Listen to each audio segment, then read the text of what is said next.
परम दयाल श्री श्री ठाकुर परमराध्या जगत जननी श्री श्री लक्ष्मी माँ जुगाचार्य परम पूज्यपाद श्री श्री बद्दा परम पूज्यपाद श्री श्री आचार्य देव रात्रोचरण में अनंत कोटि प्रणाम इष्ट परिवार समस्त सदस्यों पद प्रांत मोर आभूमि प्रणाम निवेदन करे।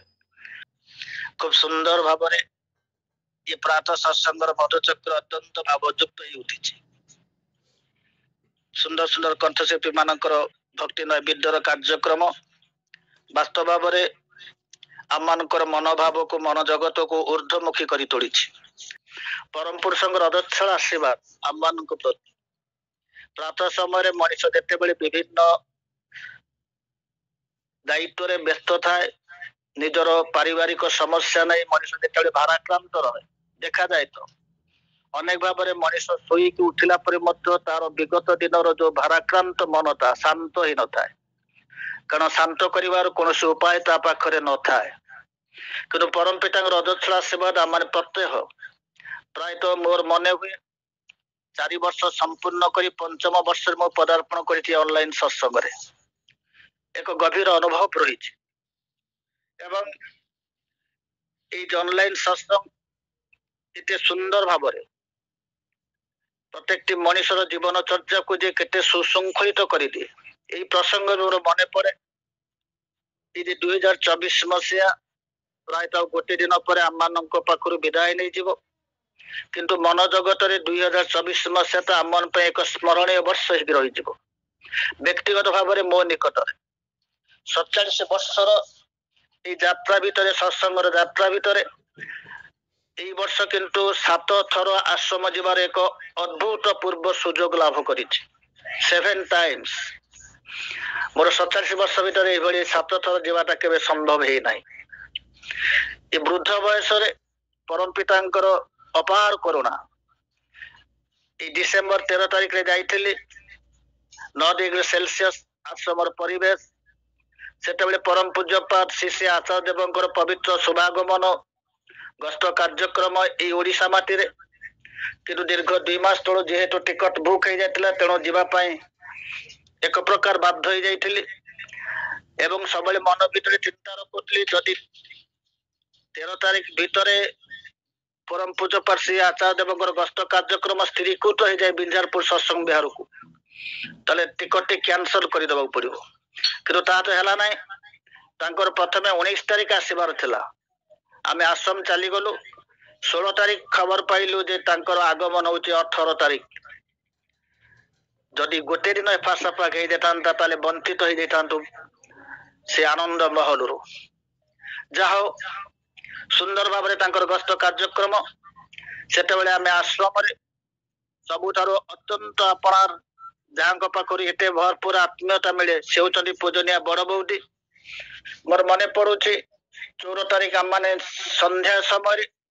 से दिन आम पहुंची था अपराह 4टार मोर परिवार समस्ते था जड़े गुरु भाई नूतन गुरु भाई जे दीर्घ दिन इष्टबुद्धि छाड़ी देते युवक बयसर गुरु भाई जड़े 25-26 वर्ष युवक से कौन प्रकार चेष्टा कर आम मान सहित चली जाते एवं नूतन भाव में अनुभव करुता सत्संग परिवेश अनुताप करुता इष्टबुद्धि छाड़ी देती जहाँ इष्टबुद्धि पुनर्बार रिन्यू करा जाए एवं से संध्या 7टा समय जिते मैंने समस्ते षोड़शी भवन जुगाचार्य परम पूज्यपाद श्री श्री बद्दा को प्रणाम करी पूजनीय रांगा माँ पद प्रांत प्रणाम निवेदन कर फेरी आसु मन भीतर एक जागृत है पूजनीय बड़ बौदी को दर्शन करदे समस्त क्लांति हुए तो मेंटी जाता जिते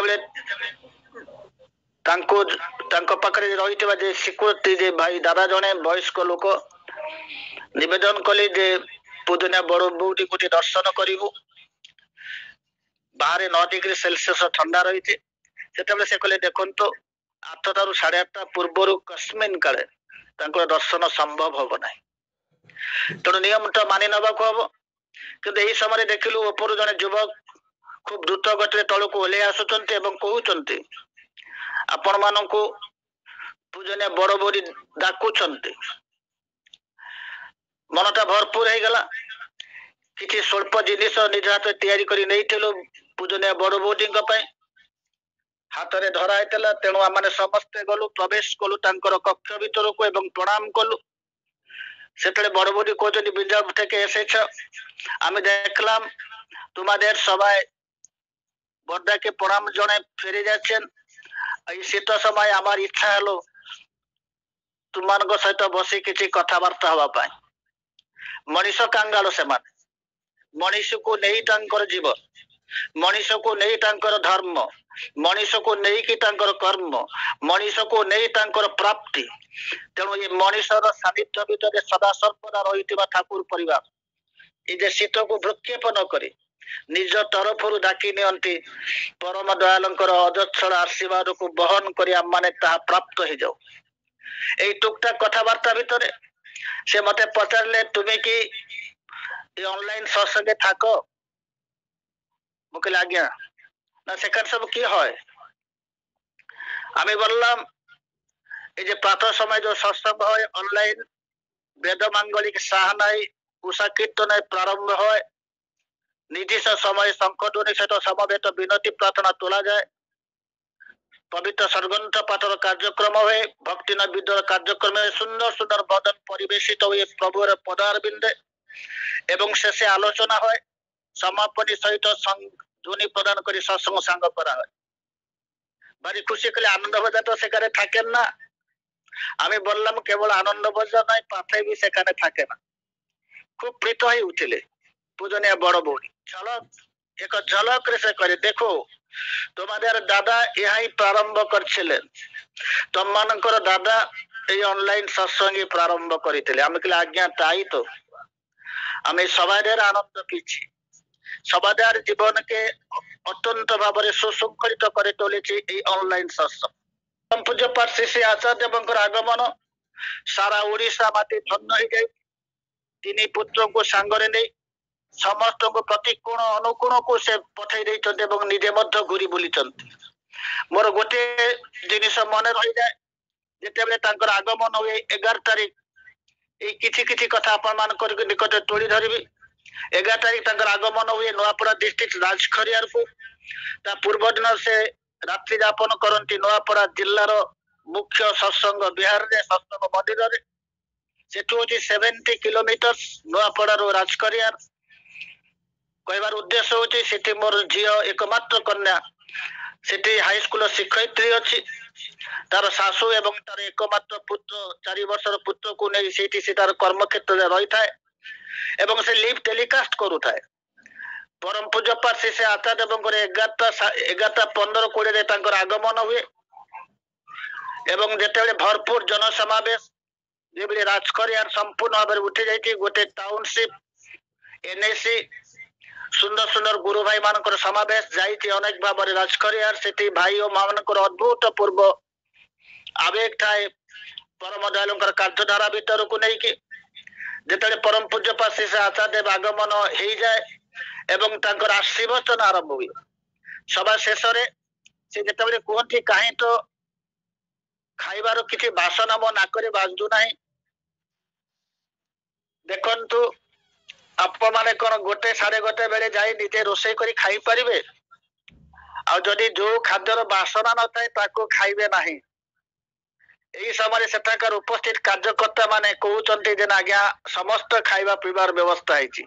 ଭାରି ପ୍ରୀତ ହେଇ ଉଠନ୍ତି ପରମ ପୂଜ୍ୟ ଶ୍ରୀ ଶ୍ରୀ ଆଚାର୍ଯ୍ୟ। ତାପରେ ଠିଆ ହେଇ କହୁଛନ୍ତି, ପେଣ୍ଡାଲ ଉପରେ ଠିଆ ହେଇଥାନ୍ତି ଏବଂ ହଜାର ହଜାର ସଂଖ୍ୟାର ଭକ୍ତ ଅନୁରାଗୀ ମାନଙ୍କର ସମାବେଶ। କହୁଛନ୍ତି ଦେଖନ୍ତୁ ତ ଆପଣଙ୍କର ମୋବାଇଲ କାନ୍ଦିବଣି। ମୁଁ ଏବେ କହୁଛି ଆପଣ ମାନେ ଆପଣ ମାନଙ୍କର ମୋବାଇଲ ବାହାର କରି ମୋର ଫଟୋ ଉତ୍ତୋଳନ କରିପାରନ୍ତି। ଗୋଟିଏ ଝଲକରେ ସମସ୍ତଙ୍କର ମୋବାଇଲ ଜୀବନ୍ତ ହେଉଥିଲା। ସମସ୍ତେ ଆନନ୍ଦ ଭରେ ପରମ ପୂଜ୍ୟ ପାଠ ଶ୍ରୀ ଶ୍ରୀ ଆଚାର୍ଯ୍ୟଦେବଙ୍କର ଫଟୋ ଉତ୍ତୋଳନ କଲେ। ମନେ ପଡୁଥିଲା ମୋ ଝିଅ ଯେତେବେଳେ କହୁଥିଲା ସେତେବେଳେ ମନେ ପଡୁଥିଲା ଯାହାଙ୍କର ଇଙ୍ଗିତରେ, ଯାହାଙ୍କର ନିର୍ଦ୍ଦେଶରେ ଗୋଟେ ଯନ୍ତ୍ର ମଧ୍ୟ ଜୀବନ୍ତ ହେଇଯାଏ ଆମମାନଙ୍କ ହାତରେ। କେତେ ସୁନ୍ଦର ସେ ପରିବେଶ ଥିଲା। ତାପରେ କହୁଛନ୍ତି ଦେଖନ୍ତୁ ମତେ ଆପଣ ମାନେ ବାଧ୍ୟ କରିବେନି ଖାଇବା ପାଇଁ, ମୁଁ ଆପଣ ମାନଙ୍କ ସହିତ ମିଶି ଖାଇପାରିବି ନାହିଁ। କୁହନ୍ତୁ ତ ଯଦି ମୁଁ ଖାଇଦିଏ ତାହେଲେ ପେଟଟା ମୋର ଓଜନ ହେଇଯିବ, ମୁଁ କଣ ଆଉ କିଛି କାମ କରିପାରିବି? ମୁଁ ଯେଉଁଠାରୁ ବାହାରେ ସେଠି କିଛି ଖାଇ ନେଇଥାଏ ଏବଂ ଯେଉଁଠାରେ ରାତ୍ରି ଯାପନ ହୁଏ ସେଠି ପହଞ୍ଚି କିଛି ଖାଦ୍ୟ ଗ୍ରହଣ କରିଥାଏ। ତାଙ୍କର ଏଇ ଜୀବନ ଚର୍ଯ୍ୟାଟା ହଉଛି ଏହା। ଗାଧୁଆ ବେଳେ ସେ ଆହରଣ କରିନାହାନ୍ତି ସାରା ଓଡିଶାର ପରିଭ୍ରମଣ ଭିତରେ। ତାପରେ ସେ କହୁଛନ୍ତି ମତେ ଆପଣମାନେ ଏବେ ବିଦାୟ ଦିଅନ୍ତୁ, ଛାଡି ଯିବାକୁ ତ ଇଚ୍ଛା ହୁଏ ନା। କିନ୍ତୁ ମନେ ରଖନ୍ତୁ, ଯେତେବେଳେ আমাদের বাড়িকে আসবে, ঠাকুর বাড়িকে আসবে, ଅବଶ୍ୟ କ୍ଷିତେ করে ଯିବେ, ଅବଶ୍ୟ ଆପଣମାନେ ଖାଇକି ଯିବେ। ଆଉ ମୁଁ ଆପଣମାନଙ୍କ ସହିତ ମିଶି ଖାଇପାରୁନାହିଁ, ସମୟ କଣ ସରିଯାଉଛି, ପୁଣି କେବେ ଆସିବି ଆପଣମାନଙ୍କ ସହିତ ବସି ଭରପୁର ଖାଇବାର ଉପଭୋଗ କରିବି। ଏ ହଉଛନ୍ତି ପରମ ପୂଜ୍ୟପାଦ ଶ୍ରୀ ଶ୍ରୀ ଆଚାର୍ଯ୍ୟ, ଯାହାଙ୍କର ସାନ୍ନିଧ୍ୟରେ ପ୍ରତ୍ୟେକଟି ଜୀବନ ଜୀବନ୍ତ ହେଇଯାଏ। ମନେ ପଡେ ଶ୍ରୀ ଠାକୁରଙ୍କର ଗୋଟିଏ କଥା, ଏଇ ଗୋଟେ ଦୁଇଟି ବାଣୀ କେବଳ ଆପଣମାନଙ୍କ ପାଖରେ ଏଇ ସାମ୍ପ୍ରତିକ ପରିସ୍ଥିତି ନେଇ କହିବାର ଏକ ଆବେଗ ସୃଷ୍ଟି ହଉଛି ମୋ ଭିତରେ। ଠାକୁର କହୁଛନ୍ତି ବାସ୍ତବ ସହିତ ନାହିଁ ପରିଚୟ। ଗୋଟିଏ ଗୋଟେ ଶବ୍ଦ ଆଜ୍ଞା ଜୀବନ୍ତ ଶବ୍ଦ, ବାସ୍ତବ ସହିତ ନାହିଁ ପରିଚୟ, ମନ ଗଢା କଥା କହେ, ଏପରି ଲୋକର କଥାରେ ଚାଲିବାକୁ ରଖ ହିଁ କିନ୍ତୁ ଭୟ। ଅନୁଶ୍ରୁତି ପଞ୍ଚମ ଖଣ୍ଡ ନୀତି ବିଧାନରେ ପରମ ପୂଜ୍ୟପାଦ ଶ୍ରୀ ଶ୍ରୀ ଦାଦା ନା ସରି ଦୟାଲ ପରମ ଦୟାଲ ଶ୍ରୀ ଠାକୁରେ ବାଣୀଟି ଆମମାନଙ୍କୁ ଦଉଛନ୍ତି। ଆଜିର ସମାଜରେ ଦେଖା ହଉଛି ତାହା ହିଁ, ବାସ୍ତବତା ସହିତ ଆମମାନଙ୍କର ପରିଚୟ ନଥାଏ। ଏକ ପ୍ରାକ୍ଟିକାଲ ଲାଇଫ, ଏକ ବାସ୍ତବ ଧାର୍ମିକ ଜୀବନ ବହନ କରି ଚାଲିବାର ଯୋଉ ମାନସିକତା, ଯୋଉ ସାମର୍ଥ୍ୟତା ଆମମାନଙ୍କ ଭିତରେ ନାହିଁ। ଧର୍ମ କଥାକୁ କେବଳ କେତେ ଗୁଡେ କଥା ଭିତରେ ଆମେ ମାନେ ସୀମାବଦ୍ଧ ରଖିଦେଇଛୁ। ଯାହା ଶ୍ରୀ ଠାକୁର କହୁଛନ୍ତି ଯାରା ଭାବେ ଧର୍ମ ମାନେ କତଗୁଲି ସତ୍ କଥାର ଭାବୁଲୁ ଅଭିବ୍ୟକ୍ତି ମାତ୍ର। ଯେ ଧର୍ମଟା ହଉଛି କେତେ ଗୁଡେ ଭାବର କଥାକୁ ନେଇକି ଆମେ କିଛି ପରିପ୍ରକାଶ କରୁଛେ। ଆହା କୃଷ୍ଣଚନ୍ଦ୍ର କେତେ ସୁନ୍ଦର, ଆଖିଟି ଆମର ବୁଝି ବୁଝି ଯାଏ, କଣ୍ଠଟି ନରମି ଯାଏ, ପ୍ରয়োଜନ ହେଲେ ଆଖିରୁ ମଧ୍ୟ ଦୁଇ ଟୋପା ବାହାରି ଯାଏ ଲୋଟକ। ତାହା କିନ୍ତୁ ଶ୍ରୀ ଠାକୁର କହୁଛନ୍ତି ତାହା ଭିତରେ କିନ୍ତୁ ଧର୍ମଟା ଲୁଚି ରହିନାହିଁ। ଧର୍ମ ମାନେ କେତେ ଗୁଡିଏ ସତ୍ କଥାର ଭାବାଲୁ ଅଭିବ୍ୟକ୍ତି ମାତ୍ର। ତାହା କରିଲେ সার্থক সুব্যবস্থ অন্যটি সংগঠিতে বুঝতে হয় না। বাস্তব ভাবে এই প্রকার জীবন চলনা ভিতরে ধর্মকে অনুভব করি হুয়ে না, ধর্মকে নিজের অন্তর ভিতরକୁ প্রবেশ করি হুয়ে না, যাহাকে শ্রী ঠাকুর কହୁଛନ୍ତି। বুঝতেও হয় না, সশ্রদ্ধ সুকেন্দ্রিক তৎপরতায় তাদেই বলো তোমার জীবনীয় কিছু, তা শুধু চাইতে হবে কিন্তু পেতে হবে না। এই প্রকার ধর্ম আচরণ ভিতরে মଣିଷ ଅନେକ କିଛି ଚାହେଁ, ଅନେକ କିଛି ମାନସିକ କରେ। ଆମମାନଙ୍କର ଧର୍ମ ଧାରଣା ହଉଛି ତ କେବଳ ମାନସିକ କରିବା, କିଛି ଚାହିଁବା ତାଙ୍କ ନିକଟରୁ। ସେ ମୋର ପରିବାରକୁ ସୁନ୍ଦର ଭାବରେ ଶୃଙ୍ଖଳିତ କରିଦିଅନ୍ତୁ, ମୋର ପିଲାମାନେ ସୁନ୍ଦର ପିଲା ହେଇ ଉଠନ୍ତୁ, ମୋ ଘରକୁ କୌଣସି ଦୁର୍ବିପାକ ପ୍ରବେଶ ନ କରୁ, ମୋ ଘରୁ ଲକ୍ଷ୍ମୀ କେବେ ଆର ଆଖିରେ ନ ଦେଖନ୍ତୁ। এই প্রকার মানসিকতা নেই ଆମେ ଈଶ୍ୱର ଉପାସନା ବା ଧର୍ମଗୁରୁ ଉପାସନା କରିଥାଉ। କିନ୍ତୁ ତାହା କେବଳ ଏଇ ଚାହିଁବା ଭିତରେ ରହିଯାଏ, ପାଇବାଟା ହୁଏ ନା। କାରଣ ପାଇବାର ଯୋଉ ଟେକ୍ନିକ, ଯୋଉ ତାହା କିନ୍ତୁ ଆମେ ଜୀବନରେ କେବେ ହେଲେ ପରିପାଳନ କରିବାକୁ ଇଚ୍ଛା ପ୍ରକାଶ କରୁନା। ସହଜ ଭାବରେ ନକରି କିଛି ପାଇବା ଯୋଉ ଟେଣ୍ଡେନ୍ସି, ନା କରି পেতে চায়, দুঃখ তার পিছে ধায়। এই নকরি পাইবার ଯୋଉ ଟେଣ୍ଡେନ୍ସିଟା ଆଜି ଆମମାନଙ୍କର ଏକମାତ୍ର ଦୁଃଖର କାରଣ ହେଇ ଉଠିଛି। ଆମମାନେ କିଛି କରିବା ନାହିଁ, ସୋକଲ୍ଡ ଈଶ୍ୱରଙ୍କୁ ଉପାସନା ଭିତରେ ଆମେ ତାଙ୍କଠୁ କିଛି ପାଇବୁ, ଭରପୁର ଭାବରେ ପାଇବୁ ଏବଂ ସେ ଆମମାନଙ୍କୁ ଯୋଗେଇ ଦେବେ। ଏଇ ମାନସିକତା କେଉଁଠି ନା କେଉଁଠି ଆମମାନଙ୍କ ଭିତରେ ଆଜି ମଧ୍ୟ ଉଜ୍ଜୀବିତ ହେଇକି ରହିଛି। କିନ୍ତୁ ପରମ ପୂଜ୍ୟପାଦ ଶ୍ରୀ ଆଚାର୍ଯ୍ୟଦେବଙ୍କର ସାନ୍ନିଧ୍ୟ ଲାଭ କରି ଏ କଥା ଆମମାନଙ୍କ ଭିତରେ ଲିଭିଯାଏ। ଆମେ ଜାଣୁ, କାରଣ ଯିଏ ହିଁ ଆଚାର୍ଯ୍ୟ ପରମ୍ପରାର ମୁଖ୍ୟ କାଣ୍ଡାରୀ, ଯାହାକି ଶ୍ରୀ ଠାକୁର କହୁଛନ୍ତି ଇଷ୍ଟ ଗୁରୁ ପୁରୁଷୋତ୍ତମ ପ୍ରତ୍ୟେକ ଗୁରୁ ବଂଶଧର, ରେତ ଶରୀରେ ସୁପ୍ତ ରହି ଜୀବନ୍ତ ସେ ନିରନ୍ତର। ପରମ ଦୟାଲ ସଦା ସର୍ବଦା ଜୀବନ୍ତ ହେଇକି ଥାନ୍ତି ଏଇ ଆଚାର୍ଯ୍ୟ ପରମ୍ପରା ଭିତରେ। ଠିକ ଠିକ କଥା ସେ ଆମମାନଙ୍କର ଜୀବନକୁ ଜୀବନ୍ତ କରି ଦିଅନ୍ତି, ଅନେକ ଭୁଲକୁ ସଜାଡି ଦିଅନ୍ତି। ଆମମାନଙ୍କ ଭିତରେ ଏକ ଆବେଗ ସୃଷ୍ଟି ହେଇଯାଏ, ମତେ ଏକ ବାସ୍ତବ ମଣିଷ ହବାକୁ ହିଁ ପଡିବ। ଧର୍ମଟା ଏକ ଆଚରଣର ବ୍ୟାପାର, ଏକ ମାନସିକତାର ବ୍ୟାପାର, ଏକ ଚଳଣୀର ବ୍ୟାପାର ଏବଂ ନିଜର ବିଧାନ ଭିତରେ ନିଜକୁ ନିୟନ୍ତ୍ରିତ କରିବାର ବ୍ୟାପାର। ଶ୍ରୀ ଶ୍ରୀ ଠାକୁର ଆମମାନଙ୍କୁ ଗୋଟେ ଅତ୍ୟନ୍ତ ସହଜ ଲବ୍ଧ ସାଧନାର ପଦ୍ଧତି ଦେଇଗଲେ, ଯାହାକି ଆଜି ପର୍ଯ୍ୟନ୍ତ କେହି ଦେଇନାହାନ୍ତି। କୁଚ୍ଛ ସାଧନା ମୋ ଦ୍ୱାରା ହବ ହିଁ ନାହିଁ। এই କୁଚ୍ଛ ସାଧନାର ପରିବେଶ ବି ମଧ୍ୟ ନାହିଁ। ମତେ ଯଦି କୁହାଯାଇଥାନ୍ତା ଦୀକ୍ଷା ନେଲେ ମୋର ଘର ପାଖରେ ବହି ଯାଉଥିବା ଖରସ୍ରୋତା ନଦୀରେ ଏଇ ଶୀତ ଦିନରେ ପ୍ରାତଃ ସମୟରେ ବ୍ରହ୍ମ ମୁହୂର୍ତ୍ତରୁ ସ୍ନାନ କରି ସେଇ ପାଣି ଭିତରେ ପଶି ନାମ କରିବାର କଥା ଯଦି କୁହାଯାଇଥାନ୍ତା, ତାହା ମୋ ଦ୍ୱାରା ସମ୍ଭବ ହେଇନଥାନ୍ତା। ମତେ ଏକ ଆନନ୍ଦଦାୟକ ତୃପ୍ତିଦାୟକ ପରିବେଶ ଭିତରେ ସାଧନା କରିବାର ପଦ୍ଧତି ପରମ ଦୟାଲ ଆମମାନଙ୍କୁ ଦେଇଛନ୍ତି, ଅତ୍ୟନ୍ତ ସହଜ ସରଳ ଭାବରେ।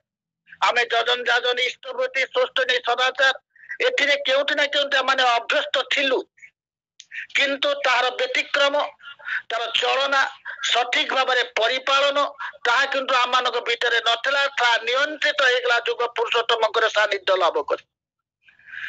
ଏଇ ଯେ ଇଷ୍ଟବୃତ୍ତି, ଆମମାନେ ଇଷ୍ଟବୃତ୍ତି ବୋଲି ଜାଣିନଥିଲୁ। ଆମେ ଜାଣିଥିଲୁ, କରୁ ମଧ୍ୟ ଥିଲୁ, କିଛି ବିଧାକି ଦେଇ ଦଉଥିଲୁ, କିଛି ଫଳ ମନ୍ଦିରକୁ ଯାଇ ଭୋଗ ନିବେଦନ କରୁଥିଲୁ। ଏହାରି ଭିତରେ ଧର୍ମ ଆଚରଣଟା ରହୁଥିଲା ବୋଲି ଆମମାନଙ୍କର ବୋଧାବୋଧ ଭିତରେ ଥିଲା। କିନ୍ତୁ ଏକ ନିତ୍ୟ ନୈମିତିକ ଜୀବନ ଯାତ୍ରା ଭିତରେ ଧର୍ମକୁ ଆଚରଣ କରାଯାଏ।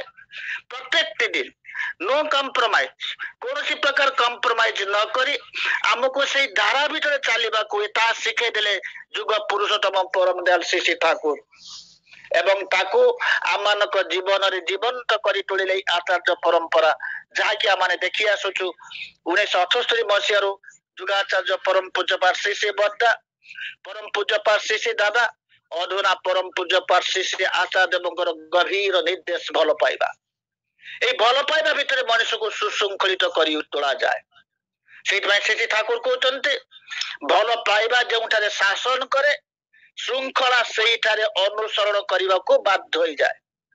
ଯୋଉଠି ଭଲ ପାଇବା ନାହିଁ, ଶାସନ ଥାଏ, ସେଠି ମଣିଷ କସ୍ପେନ୍ କାଳେ ଶୃଙ୍ଖଳିତ ହବାର ପ୍ରଶ୍ନ ହିଁ ଉଠେ ନା, ଯାହା ଆଜିର ପ୍ରତ୍ୟେକଟି ସମାଜରେ ଘଟୁଛି, ପ୍ରତ୍ୟେକଟି ପରିବାର ଭିତରେ ତାହା ହିଁ ଘଟୁଛି।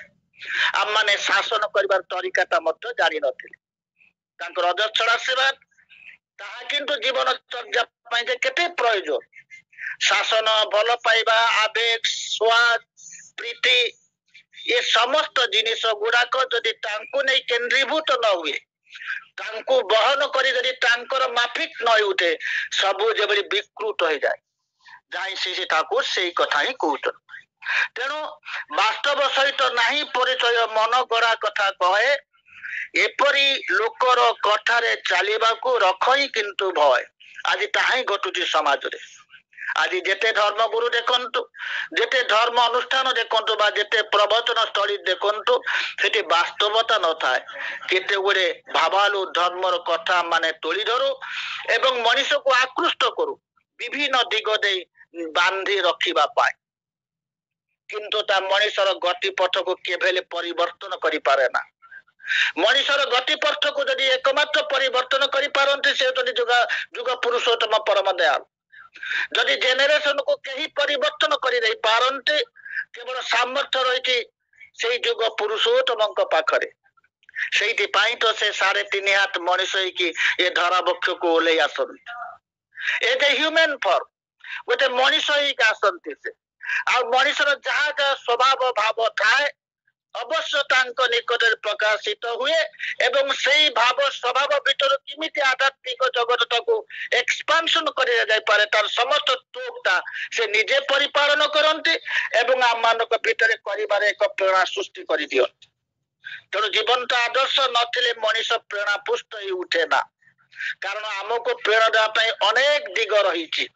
ତାହା କିନ୍ତୁ ଆଧ୍ୟାତ୍ମିକ ଜଗତ ପାଇଁ ନୁହେଁ, ତାହା ବରଂ ଏ ପାର୍ଥିବ ଜଗତରେ କେମିତି ଆମେ ଡେଭଲପ ହେଇ ଉଠିବୁ, ତାହାର ପ୍ରୟୋଗଶାଳା ଆଜି ପ୍ରତ୍ୟେକଟି ପରିବାର ଭିତରେ ସୃଷ୍ଟି ହେଇଯାଇଛି। କେବଳ ପିଲାମାନଙ୍କ ଭିତରେ ଏବଂ ଆମମାନେ ଗୁରୁଜନ ମାନଙ୍କ ଭିତରେ, ଆମେ ଯେ ବାପା ମା ହେଇଛେ, କେବଳ ଗୋଟିଏ ଜିନିଷ କେମିତି ଢୁକି ଯାଇଛି ଯେ ଆମର ପିଲାମାନେ ଭଲ ଭାବରେ ଅର୍ଥ ଅର୍ଜନ ଉପାର୍ଜନ କରିବାର ସକ୍ଷମ ହେଉଛନ୍ତି। ତାର ଦିଗଟା ତେଣିକି ଯାହା ହିଁ ହେଇଥାଉ, କିନ୍ତୁ ସେମାନେ ଅର୍ଥ ଉପାର୍ଜନ କରିବାର ଏକ ମେସିନ ସାଜିଯାଉ। କାରଣ ମୋ ଭିତରେ ଥିବା ଯୋଉ ସୂକ୍ଷ୍ମାତି ସୂକ୍ଷ୍ମ କାମ ବିଳାସ ରହିଛି, ଯୋଉ ପ୍ରାପ୍ତିର ଆବେଗ ରହିଛି ଏବଂ ମଣିଷକୁ ଅହଙ୍କାରୀ କରିବାର ଯୋଉ ଯୋଉ ଉପାଦାନ ରହିଛି, ତା ଯଦି ପ୍ରତିପୂରଣ କରି ନ ପାରିଲା ମୋର ସନ୍ତାନ ସନ୍ତତି ମାନେ, ତେଣୁ ଜୀବନଟା ଯେମିତି ଅଧୁରା ଅଧୁରା ଭଳି ଲାଗେ। ସେଇଥିପାଇଁ ଆମମାନଙ୍କର ପରିବାରକୁ ଆମେ ପ୍ରୟୋଗଶାଳା କରିଦଉ ଯେ ମଣିଷ କେବଳ ରୋଜଗାର କ୍ଷମ ହେବା ପାଇଁ। ତେଣୁ ମଣିଷ ଦେଖାଯାଇଛି ଜୀବିକାରେ ଅନେକ ସାଫଲ୍ୟତା ଅର୍ଜନ କରିଛି, ଜୀବିକାରେ ସଫଳ ହେଇ ଉଠିଛି, କିନ୍ତୁ ଜୀବନରେ ସର୍ବୋତ୍ତମ ଭାବରେ ବିଫଳ ସେ ଲାଭ କରିଛି। ଯେ ଜୀବିକାରେ ସଫଳ ହେଇଛି ତା ଅର୍ଥ ନୁହେଁ ସେମାନେ ଯେ ଜୀବନରେ ସାଫଲ୍ୟତା ଅର୍ଜନ କରି, ଯୋଉମାନେ ଜୀବନରେ ସାଫଲ୍ୟତା ଅର୍ଜନ କରିଛନ୍ତି ସେତେବେଳେ ସମ୍ଭବ ହେଇଛି ଯେତେବେଳେ ମଣିଷ ସେଇ ଜୀବନ୍ତ ଆଦର୍ଶକୁ ସର୍ବୋତ୍ତମ ଭାବରେ ବହନ କରି ଚାଲିଛି। ସେଇଥିପାଇଁ ତ ଜୀବନଟା ଏତେ ଆନନ୍ଦ ଭରପୁର ହେଇଯାଏ।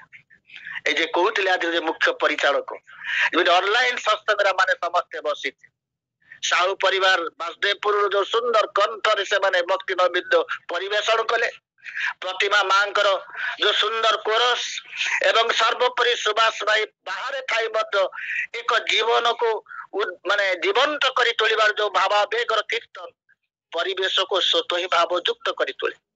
ତେଣୁ ଏ ମଣିଷ ଏ ପ୍ରାକ ସମୟରେ এই ବାସ୍ତବତା ସହିତ ନିଜକୁ ଯୁକ୍ତ କରିଛି ବୋଲି ଏକ ବାସ୍ତବ ଆହରଣ ସେ କରିବାକୁ ସୁଯୋଗ ପାଏ। ଆମମାନଙ୍କୁ ବ୍ରହ୍ମ ମୁହୂର୍ତ୍ତରେ ଉଠିବାକୁ ହେଇଛି, ବାସ୍ତବତା ହଉଛି ତାହା ହିଁ।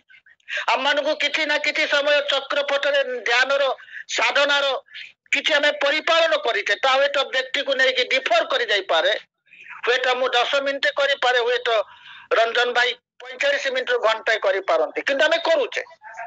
ଏ ସାଧନାର ପଥକୁ ଆମେ ଛାଡିନେ, ଆଉ ସ୍ୱତଃ ଅନୁଜ୍ଞା ଆମେ ପାଠ କରୁଛେ, ତାହା କରିବା ଦରକାର। ପ୍ରତ୍ୟେକଟି ପରିବାର କେହି ଜଣେ ଯଦି ଆକ୍ଟିଭ ହେଇକି ଅଛନ୍ତି ସେ ମା ହେଇପାରନ୍ତି ବା ଭାଇ ହେଇପାରନ୍ତି, ସେମାନେ କିନ୍ତୁ ସ୍ୱତଃ ଅନୁଜ୍ଞାକୁ ଉଚ୍ଚ କଣ୍ଠରେ ତାକୁ କହିବାର ଅଛି। ମୁଁ ଅକ୍ରୋଧୀ ମୁଁ ଅମାନି ନିରଳସ କାମ ଲୋଭ ଜିତ ବସି ଇଷ୍ଟ ପ୍ରାଣ ସେବା ପଟୁ ଅସ୍ଥି ବୁଦ୍ଧି ଯାଦନ ଦୈତ୍ୟ ପରମାନନ୍ଦ ଉଦ୍ଦୀପ୍ତ ଶକ୍ତି ସମୃଦ୍ଧ ପ୍ରେମ ପୁଷ୍ଟ ଚିର ଚେତନ ଅଜର ଅମର ମତେ ଗ୍ରହଣ କର, ମୋର ପ୍ରଣାମ ନିଅ। ମାପି ଦେଖିବି ନାହିଁ ମୁଁ ସେ କେତେ ଦୂର ସେ ଚରିତ୍ରବାନ ହେଇ ଉଠିଛି, କିନ୍ତୁ ଏ କହିବା ଭିତରେ ଏକ ମାନସିକ ଜଗତରେ ତାହା ଏକ ରେଖା ସୃଷ୍ଟି କରି ଦେଇଯିବ ଏବଂ ପରିବେଶକୁ ସେଇ ଦିଗ ଦେଇକି କେବେ ନା କେବେ ତା ହୁଏତ କେତେ ଜେନେରେସନ କରି ଯାଇପାରେ, କିନ୍ତୁ ବାସ୍ତବାୟିତ ଭାବରେ ରୂପରେଖ। ତେଣୁ ସ୍ୱତଃ ଅନୁଜ୍ଞାକୁ ଆମେ ସମସ୍ତେ ପାଠ କରିବା। ଆଉ ଇଷ୍ଟବୃତ୍ତି ଆମମାନଙ୍କର ସେଇ କଅଁଳିଆ ହାତରେ ଯାହା ଆଜି ଆମମାନେ ପିଲାମାନଙ୍କୁ ଶିଖେଇ ଦଉଛୁ, କଅଁଳିଆ ହାତରେ ଇଷ୍ଟବୃତ୍ତି ଧରେଇ ଦେଇ ସେଇ ମନ୍ତ୍ର ପଢୁଛୁ, ତାହା କିନ୍ତୁ ଏତିକି କରିଦେଇ ପାରିଛି ଜୀବନ ପାଖରେ ଆମେ ସମସ୍ତେ ଗ୍ରେଟଫୁଲ ହେଇକି ରହିଛେ, କାରଣ ତୁମରି ଦୟାରୁ ଲଭିଛି ଜନ୍ମ ପାଇଅଛି ମୋହି ସବୁ। ଏ ଜୀବନରେ ମୋର ଅପ୍ରାପ୍ତି କିଛି ନାହିଁ ସ୍ୱୀକାର କରି ନବାକୁ ଏ ପ୍ରତ୍ୟେକ ଦିନ ବ୍ରହ୍ମ ମୁହୂର୍ତ୍ତ এই ଅଭ୍ୟାସଟା ମଣିଷ ଭିତରେ ଅଫସୋସ ରଖେଇ ଦିଏ, ମଣିଷ ଭିତରେ କୌଣସି ଅଫସୋସ ରଖେଇ ଦିଏ ନା।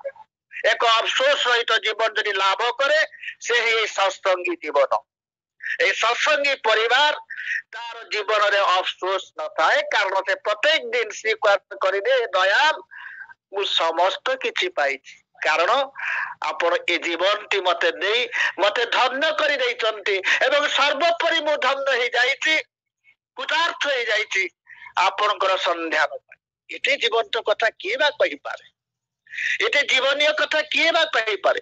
ସେଇଥିପାଇଁ ତ ଏ ଆଚାର୍ଯ୍ୟ ପରମ୍ପରା ଭିତରେ ଆମେ ନିଜକୁ ନିଜେ ସମସ୍ତେ ନିଜକୁ ନିୟନ୍ତ୍ରିତ କରିଦେଇଛେ, ଏକ ଭାବାବେଗ ରହିଛି। ଯାହା ହଉ ଖୁବ ସୁନ୍ଦର ଭାବରେ 18 ତାରିଖ ଦିନ ପୂଜ୍ୟପାଦ ଅବିନ୍ଦଙ୍କର ଆଗମନ ହୁଏ ବିଦ୍ୟାପୁର ସତ୍ସଙ୍ଗ ବିହାରରୁ। ଏକ ଭରପୁର ପରିବେଶ ଥିଲା ଏବଂ ତାଙ୍କର ଆଶୀର୍ବଚନ ଭିତରେ ଗୋଟେ ଦୁଇଟି କଥା କହି ମୋର ବକ୍ତବ୍ୟକୁ ବିରାମ ଦେବି।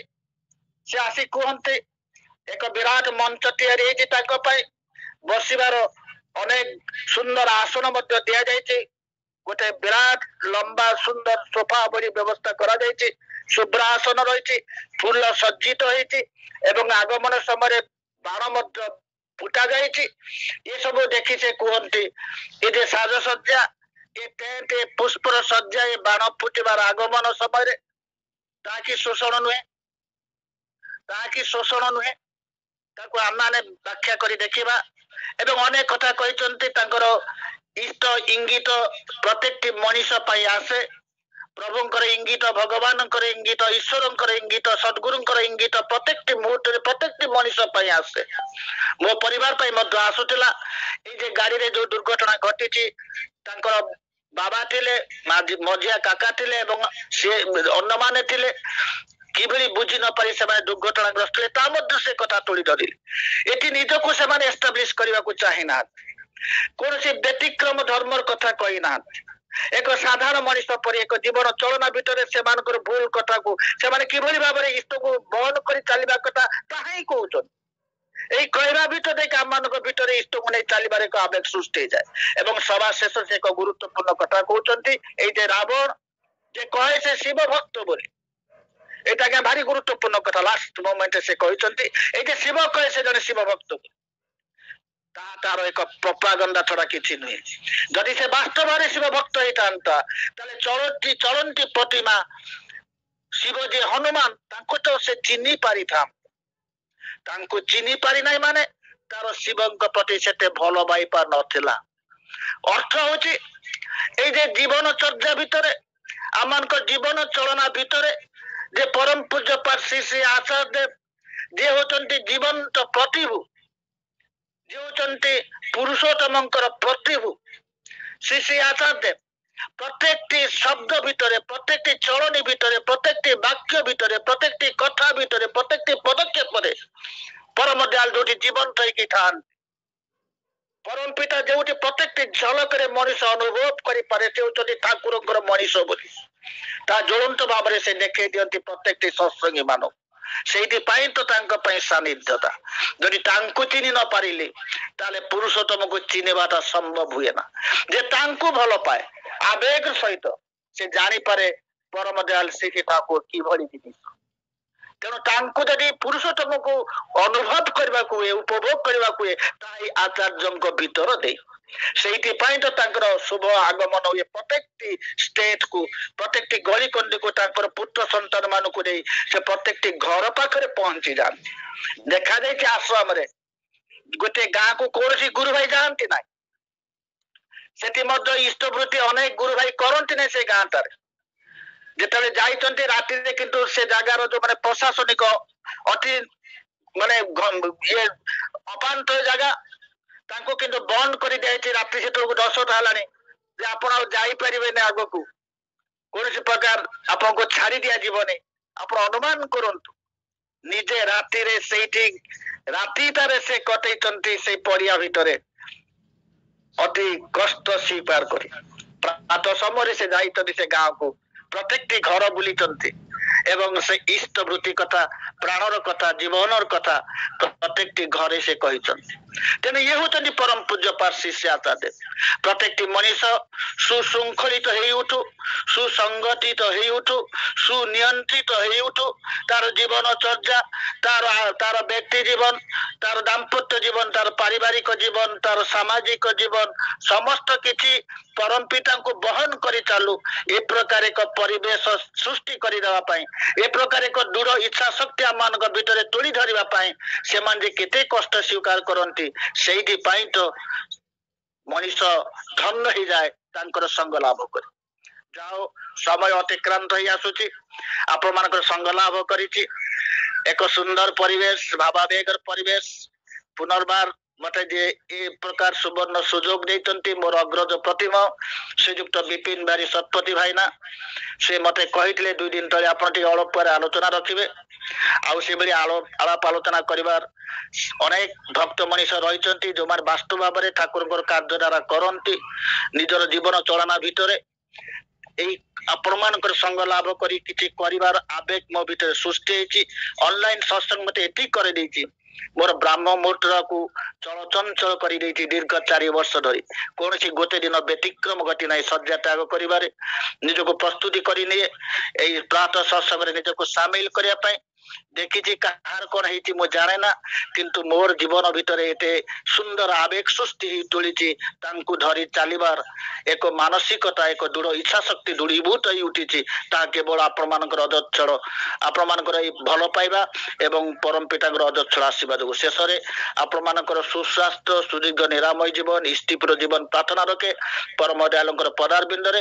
ଏବଂ ସମସ୍ତେ ହିଁ ଭଲରେ ଥାନ୍ତୁ, ଆନନ୍ଦରେ ଥାନ୍ତୁ, ପରମ ପିତାଙ୍କୁ ବହନ କରି ଏକ ଶୃଙ୍ଖଳିତ ଜୀବନ ଯାପନ କରିବାରେ ଯୋଉ ଆବେଗ ରହିଛି ତା ପ୍ରତିଫଳିତ ହେଉଠୁ ଆମମାନଙ୍କର ଚଳନା ଭିତରେ, ଏତିକି ପ୍ରାର୍ଥନା କରି ମୋର ବକ୍ତବ୍ୟକୁ ଏଠି ବିରାମ ଦଉଛି।